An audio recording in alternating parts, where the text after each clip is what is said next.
नमस्कार, उत्तराखंड प्राइम देख रहे हैं आप और आपके साथ मैं हूं कौशल सेठ। बुलेटिन की शुरुआत करेंगे इस वक्त की बड़ी खबर के साथ। उत्तराखंड में फिर से लोगों की मुश्किलें बढ़ेंगी।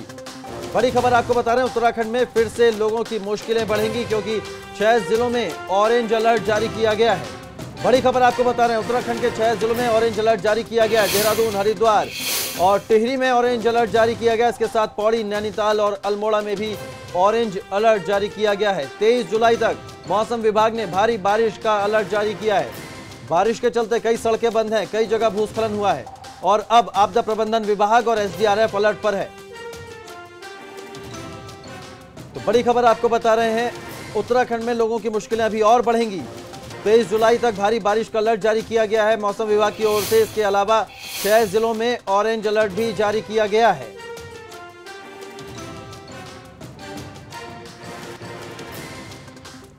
तो बड़ी खबर आपको बता रहे हैं, उत्तराखंड में फिर से बढ़ेंगी लोगों की मुश्किलें। 6 जिलों में ऑरेंज अलर्ट जारी हुआ है। देहरादून, हरिद्वार, टिहरी, पौड़ी, नैनीताल और अल्मोड़ा में ऑरेंज अलर्ट जारी किया गया है। 23 जुलाई तक मौसम विभाग ने भारी बारिश की चेतावनी जारी की है। ऐसे में लोगों की मुश्किलें बढ़ने की और संभावना है। बारिश के चलते उत्तराखंड की कई सड़कें बंद हैं, कई जगह पर भूस्खलन हुआ है। हालांकि अभी आशंका ऐसी जताई जा रही है कि और भी परेशानी लोगों की बढ़ सकती है। 6 जिलों में ऑरेंज अलर्ट जारी हुआ है। देहरादून, हरिद्वार, टिहरी, पौड़ी, नैनीताल और अल्मोड़ा के लिए ये ऑरेंज अलर्ट जारी किया गया है। बड़ी खबर आपको बता रहे हैं, उत्तराखंड में 23 जुलाई तक भारी बारिश का अलर्ट जारी किया है। उत्तराखंड के जो 6 जिले हैं वहां के लिए ऑरेंज अलर्ट जारी हुआ है। और सीधे रुक करते हैं इस खबर पर ज्यादा जानकारी के साथ हमारे संवाददाता रवि केंतुरा हमारे साथ जुड़ गए देहरादून से। रवि, जिस तरह से 6 जिलों को ऑरेंज अलर्ट जारी किया है 6 जिलों के लिए, और क्या तैयारी है मौसम विभाग की? किस तरह से जो आपदा प्रबंधन विभाग है वो अपनी तैयारियों में जुटा है? जी देखिए, जिस तरीके से उत्तराखंड में जब भी मानसून पर अलर्ट जारी होता है तो तमाम ज़िले जो ऐसे हैं जो बेहद संवेदनशील हैं, वहाँ पर जो है प्रशासन की पूरी तैयारियां रहती हैं। मौसम विभाग के अलर्ट के साथ ही तमाम जिलाधिकारी अपने अपने ज़िलों में जो है अलर्ट पर रहते हैं। इसके साथ ही आपदा प्रबंधन तंत्र, एसडीआरएफ, एनडीआरएफ, पुलिस के जवान, ये सभी लोग अलर्ट पर हैं। और पूरे उत्तराखंड में जो अलर्ट के बाद जो है सभी लोग अलर्ट पर हैं, पूरे प्रशासन को अलर्ट पर रखा गया है। लेकिन हम देख रहे हैं कि लगातार जो आफत की बारिश है वो उत्तराखंड में जारी है। पहाड़ों पर हम देख रहे हैं कि भूस्खलन की जो घटनाएं हैं वो लगातार जारी हैं और इसके साथ ही जो पत्थरों के गिरने की भी मौसम विभाग के द्वारा ये संभावना जताई गई है। और साथ ही लोगों को ये कहा गया है कि वो घरों से बाहर ना निकले, आवश्यक हो तो तभी घरों से बाहर निकलें। तो अभी तो हालांकि मैं इस वक्त देहरादून में हूं और यहाँ पर तो बारिश नहीं है, लेकिन सुबह तक यहाँ पर भी झमाझम बारिश थी। पूरी रात को कल यहाँ पर बारिश हुई है, जल भराव जैसी स्थितियाँ पैदा होती हैं मैदानी इलाकों में। लेकिन अगर पहाड़ों की बात करें तो कई जिले ऐसे हैं जहाँ पर अभी भी लगातार बारिश का सिलसिला जारी है। लेकिन रवि, हर बार ये तैयारियों की दावा किया जाता है, लेकिन जब पिथौरागढ़ जैसी तस्वीरें सामने आती है तो कहीं ना कहीं उन दावों की हकीकत की पोल खुलती है। जी बिल्कुल, देखिए अगर कोई भी घटना होती है तो 1 घंटे का जो वक्त कहा जाता है कि उस घंटे में रेस्क्यू करके अगर किसी भी घायल को अस्पताल पहुंचाया जा सके तो उनकी जान बच सकती है। लेकिन वहां पर जो हमने देखा कि रेस्क्यू में देरी हुई है और लगातार हालांकि वहां पर अभी भी रेस्क्यू जारी है, लेकिन जो शुरुआती दौर था वहां पर उस वक्त जो है उस दौर में जो है लगातार एकदम से जो है एसडीआरएफ की टीमें नहीं पहुँच पाई थी। और क्योंकि यहाँ की भौगोलिक परिस्थितियाँ कुछ ऐसी हैं कि यहाँ पर जो है रेस्क्यू करना आसान नहीं होता है, तो इन सब चीज़ों को देखते हुए जो ज़्यादा डिप्लॉयमेंट है वो करना चाहिए और प्रशासन को और तैयारियों की तरफ जो है ध्यान देना चाहिए। पूरी तैयारियों की तरफ ध्यान देना चाहिए क्योंकि कहीं ना कहीं फिर भी कुछ कमी रह जाती है, दावे तमाम किए जाते हैं। सिलसिला जारी रहेगा। बिल्कुल रवि, बहुत शुक्रिया आपका हमारे साथ जुड़ने के लिए और तमाम जानकारियां हम तक पहुंचाने के लिए। और रुक करते हैं इस वक्त की एक बड़ी खबर का। विधायक राजेश शुक्ला और डीएम नीरज खैरवाल के बीच विवाद सामने आया है। बड़ी खबर आपको बता रहे हैं, विधायक राजेश शुक्ला और डीएम नीरज खैरवाल के बीच विवाद सामने आया है। विधायक ने विधानसभा अध्यक्ष से डीएम की शिकायत की है। विधायक ने पत्र के जरिए कार्रवाई की मांग की है। विधायक ने डीएम से एक जानकारी मांगी थी, खनन न्यास और विकास कामों की जानकारी मांगी थी। इस पर विधायक राजेश शुक्ला का कहना है कि डीएम ने उन्हें जानकारी नहीं दी। विधायक ने डीएम पर बदसलूकी का आरोप लगाया। बड़ी खबर आपको बता रहे हैं, विधायक राजेश शुक्ला और डीएम नीरज खैरवाल के बीच ये विवाद सामने आया है। जो विधायक हैं उन्होंने विधानसभा अध्यक्ष से शिकायत की है डीएम की और विधायक ने पत्र के जरिए डीएम पर कार्रवाई की मांग की है। उनका कहना है कि उन्होंने खनन न्यास और विकास कामों की जानकारी डीएम से मांगी थी, लेकिन डीएम ने उन्हें जानकारी नहीं दी। और इसी की शिकायत विधायक राजेश शुक्ला ने विधानसभा अध्यक्ष को पत्र के जरिए लिखकर की है।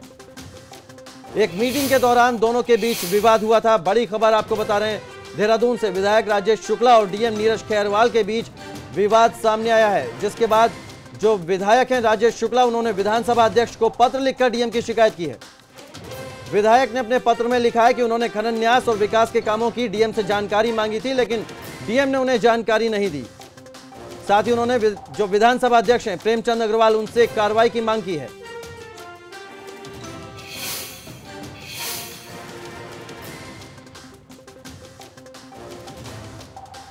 तो आपको बता दें कि राजेश शुक्ला किच्छा विधानसभा से विधायक हैं भाजपा के, जिन्होंने ये शिकायत की है विधानसभा अध्यक्ष से डीएम की। नीरज खैरवाल जो डीएम है, उनकी शिकायत की है, पत्र लिखकर बाकायदा उनकी शिकायत की है और उन पर कार्रवाई की मांग की है।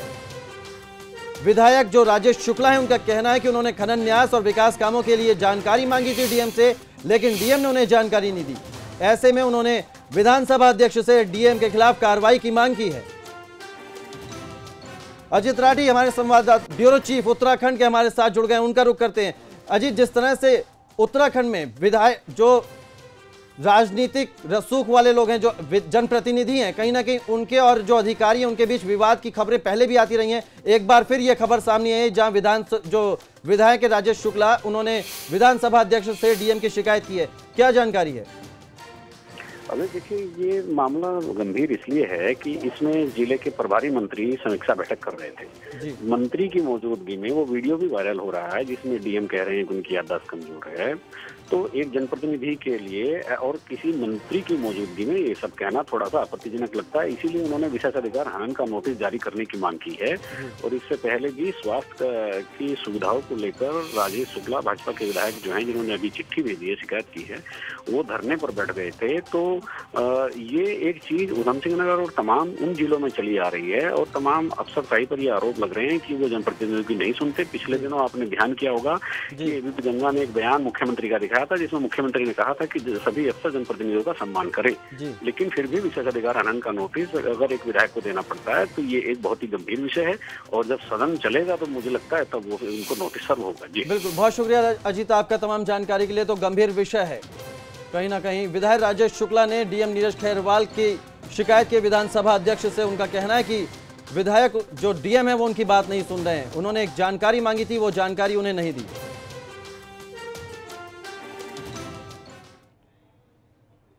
आगे बढ़ते हैं, पिथौरागढ़ से एक और बड़ी खबर आ रही है, जहां टांगा गांव में आज भी रेस्क्यू ऑपरेशन जारी है। रेस्क्यू टीम ने मलबे से एक और शव बरामद किया है। पिथौरागढ़ के टांगा गांव में आज भी रेस्क्यू ऑपरेशन जारी है। रेस्क्यू टीम ने मलबे से एक और शव बरामद किया है। अब तक मलबे से 4 शव बरामद हो चुके हैं। बड़ी खबर आपको बता रहे हैं, 7 लोग ऐसे हैं जिनका अभी तक पता नहीं लग पाया है। योगेश हमारे संवाददाता इस खबर पर ज्यादा जानकारी के साथ जुड़ गए। योगेश, 4 शव अब तक बरामद हो चुके हैं, 7 लोगों के शव अभी तक, 7 लोगों की अभी तक कुछ शिनाख्त नहीं हो पाई है, पता नहीं लग पाया है। फिलहाल क्या कुछ जानकारी है? देखिए, मैं आपको बताना चाहूँगा, लगातार यहाँ पे टांगा गांव में रेस्क्यू ऑपरेशन जारी है, जिसमें ITBP, SSB, ITBP, NDRF, SDRF के साथ राजस्व पुलिस, संचार विभाग की पुलिस के अलावा ग्रामीण रेस्क्यू में लगे हैं। परंतु मलवा गांव के अंदर इतना जबरदस्त तरीके से आया है और जो लगातार गांव के ऊपरी हिस्से में भूस्खलन अभी भी जारी है, तो उस कारण यहाँ पे रेस्क्यू में थोड़ा सा परेशानी आ रही है। और 4 लोगों को शव अभी तक मलबे से निकाले जा चुके हैं, 7 लोग अभी भी लापता है, जिनके लिए रेस्क्यू ऑपरेशन लगातार। क्या किसी अधिकारी से बात हुई है जो वहां पर इस ऑपरेशन को लीड कर रहे हैं? वहाँ पे देखिए, स्वयं जिलाधिकारी पिथौरागढ़ विजय कुमार जोगदंड ने और पुलिस अधीक्षक प्रीति प्रियदर्शनी के नेतृत्व में ये रेस्क्यू ऑपरेशन चल रहा है। हालांकि वहाँ पे संचार सुविधा पहले से उपलब्ध नहीं थी और इस टाइम पे भी संचार सुविधा नहीं है। और सबसे बड़ा दुर्भाग्य है कि जो वहाँ पे संचार विभाग की टीम है, उनके पास भी एक सैटेलाइट फोन नहीं है। सबसे बड़ा दुर्भाग्य है कि वहाँ से सूचनाएं नहीं मिल पा रही है अभी तक। चलिए, बहुत शुक्रिया योगेश आपका तमाम जानकारी के लिए। तो गंभीर बात है कि संचार की सुविधाएं वहां पर नहीं है और रेस्क्यू ऑपरेशन चल रहा है। 4 शव निकाले गए हैं, 8 लोग अभी भी लापता हैं। 2 तस्वीरें आपको दिखा रहे हैं पिथौरागढ़ में। तो बड़ी 2 तस्वीरें आपको दिखा रहे हैं पिथौरागढ़ के टांगा गांव में। जो बादल फटा था, उससे जो तबाही हुई थी, उसके बाद कई लोग इसमें मलबे में बह गए थे, जिसमें 4 शव बरामद कर लिए गए। 7 लोग अभी भी लापता हैं। रेस्क्यू ऑपरेशन जारी है। एनडीआरएफ की टीम मौजूद है, एसडीआरएफ की टीम मौजूद है, आईटीबीपी मौजूद है। कोटद्वार से एक बड़ी खबर आ रही है। आपको बता दें कि पानी में बहे एक और शख्स की लाश मिली है। कोटद्वार में पानी में बहे एक और शख्स की लाश मिली है। दुगड्डा नेशनल हाईवे पर कल बादल फटा था और इस बादल फटने से खो नदी में एक कार बह गई थी। कार सवार एक शख्स की मौत हो गई थी। 2 लोग लापता बताए जा रहे थे और अब एक शख्स की और लाश मिल गई है। इस सैलाब में एक कार बह गई थी जिसमें एक शख्स की मौत हो गई थी। गिरीश हमारे संवाददाता इस खबर पर ज्यादा जानकारी के साथ जुड़ गए। गिरीश, एक और शख्स की जो लाश मिली है, अभी भी रेस्क्यू ऑपरेशन जारी है, क्या कुछ कहना है वहां पे मौजूद अधिकारियों का? जी, मैं आपको बता दूं, जिस तरीके से कल बादल फटा था, बादल फटने के बाद इसमें कार बह गई थी जिसमें 2 लोगों का पता नहीं लग पाया था। मैं आपको बता दूं, पूरी रात भर रेस्क्यू टीम वहां पर लगी हुई थी और अभी सुबह तक वहां पर रेस्क्यू टीम लगी हुई थी। रात करीब एक शव को जो है बरामद, देर रात जाके शव को बरामद कर लिया गया था। और एक ताजा अपडेट और दे दूं मैं आपको कि दूसरी बॉडी भी खो नदी पर कहते एसडीआरएफ की टीम द्वारा बरामद कर ली गई है। दोनों शवों को बरामद कर लिया गया है रेस्क्यू टीम के द्वारा जो है, और उनको जो है यहाँ पर लाकर बेस हॉस्पिटल में पहुंचा दिया गया है और उनके घर वालों को जो है सूचना देने की तैयारी चल रही, क्योंकि उन लोगों की शिनाख्त तो गिरीश, जो 2 लोग लापता थे, दोनों के शव बरामद हो गए? जी, दोनों के शव बरामद हो गए। मैं आपको बता दूं, उनके घर सूचना देने की तैयारी चल रही है। दोनों डेड बॉडी यहाँ पर बरामद कर ली गई है कहते हैं एसडीआरएफ के द्वारा। और एक ताजा अपडेट और मैं भी आपको दे दूं कि एक तीसरी बॉडी और मिली है, उसका पता नहीं चल पाया है कि वो बॉडी कहाँ से है। वह भी सिद्धबली मंदिर के पास खो नदी के पास मिली भी है। 2 बॉडी तो मैं आपको बता दूं, जो कार में, जिसका हमें पता था कि कार में जो, क्योंकि 3 लोग सवार बताए जा रहे थे, जिसमें से एक का रेस्क्यू कर लिया गया था और 2 की डेड बॉडी नहीं मिल पाई थी। दोनों की डेड बॉडी मिल गई है, लेकिन संभावना जताई जा रही, हो सकता है बादल फटने की वजह से कुछ और भी ऐसा नुकसान हुआ हो जिसका पता नहीं चल पाया था। तो एक बड़ी खबर क्या है कि एक तीसरी डेड बॉडी मिली है, जिससे थोड़ी सनसनी फैल गई है, जिसे अभी यह पता नहीं चल पाया है कि यह डेड बॉडी जो है उसी से बादल फटने की वजह से है या किसी और से है। लेकिन बहुत शुक्रिया गिरीश आपका तमाम जानकारी के लिए।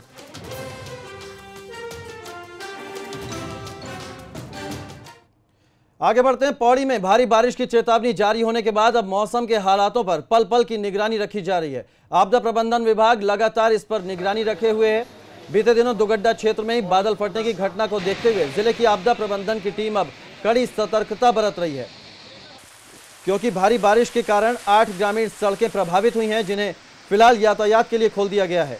जबकि दुगड्डा के पास लैंडस्लाइड से बाधित हुए पौड़ी कोटद्वार नेशनल हाईवे 119 को भी जेसीबी की मदद से सड़कों पर आए मलबे को हटाने के बाद यातायात के लिए खोल दिया गया है। वहीं नदियों के जलस्तर पर भी पल पल की निगरानी रखी जा रही है। तो पौड़ी में भारी बारिश के बाद मौसम के हालात पर नजर रखी जा रही है। आपदा प्रबंधन विभाग लगातार निगरानी कर रहा है।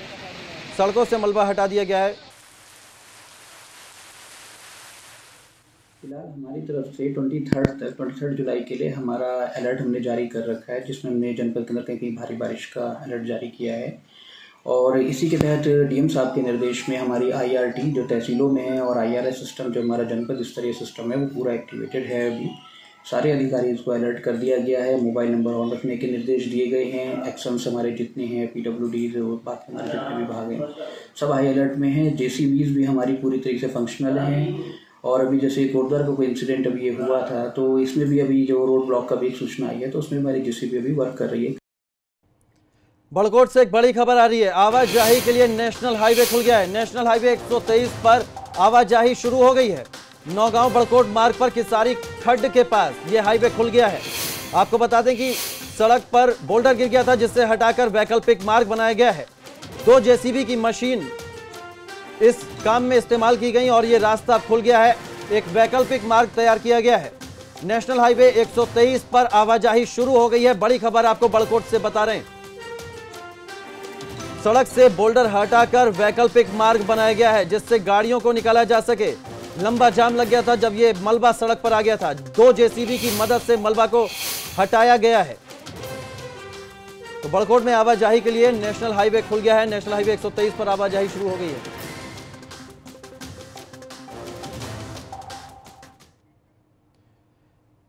आगे बढ़ते हैं और बात करते हैं उधम सिंह नगर से आ रही एक बड़ी खबर की। उधम सिंह नगर पहुंचा है शहीद का पार्थिव शरीर। शहीद देव बहादुर का पार्थिव शरीर उनके घर पहुंचा है।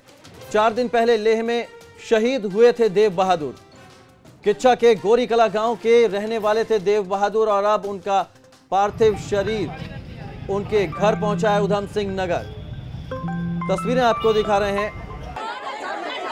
देव बहादुर लेह में 4 दिन पहले शहीद हुए थे और अब उनका पार्थिव शरीर उनके घर पहुंचा है। किच्छा के गोरीकला गांव के रहने वाले हैं देव बहादुर और यहां उनके परिवार को आप देख सकते हैं किस तरह से गमगीन है पूरा परिवार। 4 दिन पहले देव बहादुर लेह में शहीद हुए थे और अब उनका पार्थिव शरीर उधम सिंह नगर उनके घर पहुंचा है। किच्छा के गोरीकला गांव के रहने वाले हैं शहीद देव बहादुर। लोग उन्हें श्रद्धांजलि देने के लिए उमड़े हैं। भीड़ देख सकते हैं, परिवार पर दुखों का पहाड़ टूटा है। हरिद्वार जिले में हुई मूसलाधार बारिश के बाद जगह जगह जलभराव हो गया है। सड़कों पर पानी इस कदर भरा कि शहर पानी पानी हो गया। तस्वीरें आपको दिखाते हैं कि हरिद्वार में किस तरह से सड़कें जलमग्न हो गईं। हरिद्वार के साथ ही रुड़की की तस्वीर भी आपको दिखाएंगे जहां पर लोगों को गाड़ियों में धक्का लगाने के लिए मजबूर होना पड़ा क्योंकि उनकी गाड़ियां बंद हो गईं। आम जनजीवन किस तरह से अस्त व्यस्त हुआ है, ये 2 तस्वीरें आपको बताने के लिए काफ़ी हैं। हरिद्वार की तस्वीर और रुड़की की तस्वीर, दोनों ही तस्वीरों में आप देख सकते हैं सड़क पर किस तरह से पानी भरा हुआ है। गाड़ियां आधी डूबी हुई हैं पानी में, दुकानें डूब गई हैं।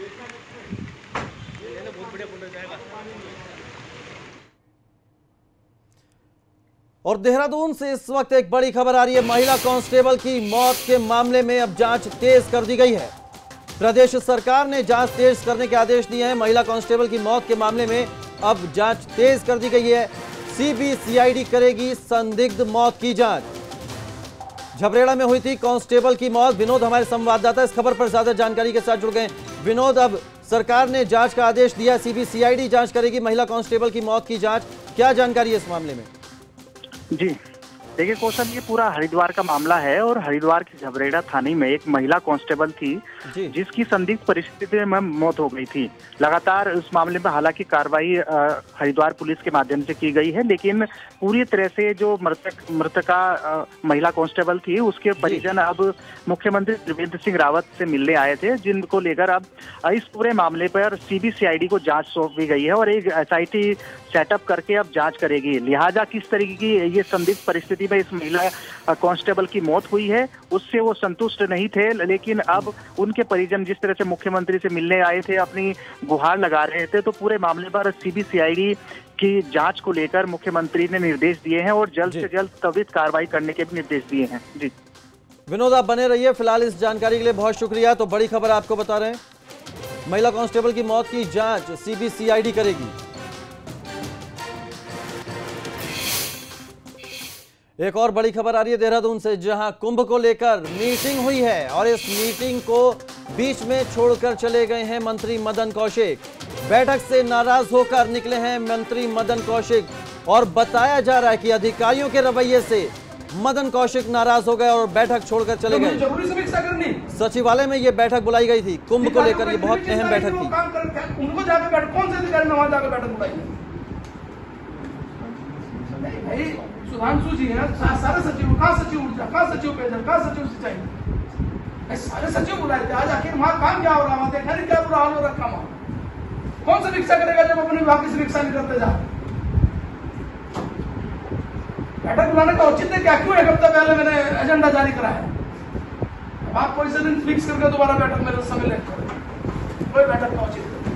तो देहरादून में कुंभ को लेकर बैठक हुई थी और मंत्री मदन कौशिक बीच में ही इस बैठक से निकल गए नाराज होकर। विनोद हमारे संवाददाता हमारे साथ जुड़े हुए हैं। विनोद, आखिर ऐसी क्या बात हुई थी, क्यों अधिकारियों पर बरसे थे मदन कौशिक और बैठक बीच में छोड़कर चले गए?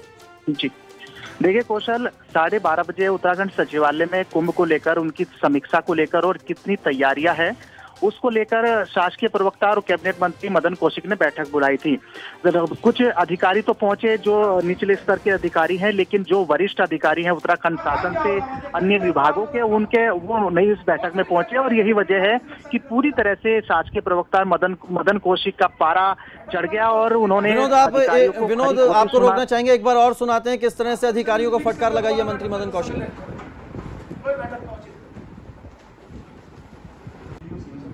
ठीक नहीं है स्थिति भाई, अब क्यों नहीं आते अधिकारी जब बैठक में हमने बैठक बुलाई? क्या मतलब अधिकारी का नाम है? अगर अधिकारी को नहीं समय आने का तो क्यों बुलाऊं मैं बैठक? तो मुझे जरूरी समीक्षा करनी। अधिकारियों को इतनी भी चिंता नहीं कि वो काम कर, उनको जाकर बैठ, कौन से अधिकारी ने वहां जाकर बैठक बुलाई है? भाई सुधांशु जी है, सारे सचिव, कहाँ सचिव ऊर्जा, कहाँ सचिव पेयजल, कहाँ सचिव सिंचाई, सारे सचिव बुलाए थे। आज आखिर वहां काम क्या हो रहा है? वहां देखा नहीं क्या बुरा हाल हो रखा वहां? कौन समीक्षा करेगा जब अपने विभाग की समीक्षा नहीं करते जा? विनोद, जिस तरह से मंत्री मदन कौशिक बरसे अधिकारियों पर, कुंभ को लेकर अहम मीटिंग थी और अधिकारी नहीं पहुंचे, तो क्या माना जाए कि वाकई में लापरवाह हो गए उत्तराखंड में अधिकारी? जी देखिए कौशल, ये एक अलग ही अंदाज यहाँ पर मंत्री का दिखाई दिया।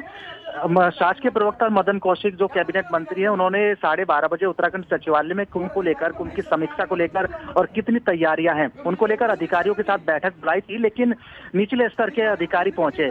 एक दो गिने चुने शासन के अफसर जरूर थे, लेकिन जो संबंधित बड़े आला अफसर थे वो बैठक में पहुंचे ही नहीं थे। तो कहीं ना कहीं बैठक में अधिकारी नहीं पहुंचे, इसलिए मंत्री मदन कौशिक का पारा चढ़ गया और उन्होंने फटकार लगा दी। बहुत शुक्रिया विनोद आपका।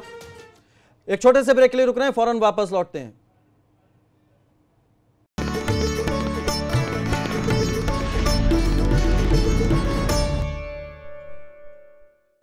ब्रेक के बाद स्वागत है आपका। मसूरी के सैकड़ों लोगों की रकम लेकर अचानक लापता हुई किट्टी संचालिका के खिलाफ पुलिस ने धोखाधड़ी की धाराओं में मुकदमा दर्ज किया है। 2 दिन पहले किट्टी संचालिका के अचानक लापता होने पर किट्टी में पैसा लगाने वाले लोगों ने पहले मसूरी लंढोर स्थित दुकान और उसके बाद कोतवाली पहुंचकर विरोध जताया था।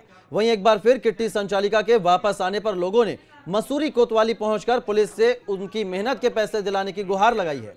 लोगों का कहना है कि किट्टी संचालिका के पति और ससुर षड्यंत्र रचकर उसे भगाने की कोशिश कर रहे हैं। किट्टी संचालन के विरुद्ध काफ़ी शिकायतें मिल रही थी। हालांकि मौखिक लिखित तौर पे पुलिस के पास कभी लोग शिकायत लेके नहीं आए थे। कल कुछ लोग हमारे पास जो है शिकायत लेके आए थे कि यहाँ पे लंढौर एक निवासी प्रीति कौर नाम की कोई महिला है, वो किट्टी संचालन करती थी। उसके खिलाफ इन लोगों ने हमारे पास जो है लिखित में शिकायत दी है, तो कल हमने इसके खिलाफ जो मुकदमा दर्ज कर लिया, उसमें जो है जाँच की जा रही है। और हरिद्वार से आपको एक बड़ी खबर बता दें, जहां दारोगा में कोरोना की पुष्टि हुई है। बड़ी खबर आपको हरिद्वार से बता रहे हैं, दारोगा में कोरोना की पुष्टि हुई है। शांतर शाह पुलिस चौकी में तैनात हैं ये दारोगा। दो पुलिस चौकी और थाने को क्वारंटीन किया गया है। 50 से ज्यादा पुलिस कर्मियों की जांच होगी। बड़ी खबर आपको हरिद्वार से बता रहे हैं। तो फिलहाल उत्तराखंड प्राइम में इतना ही, लेकिन एबीपी गंगा पर खबरों का सिलसिला लगातार जारी है।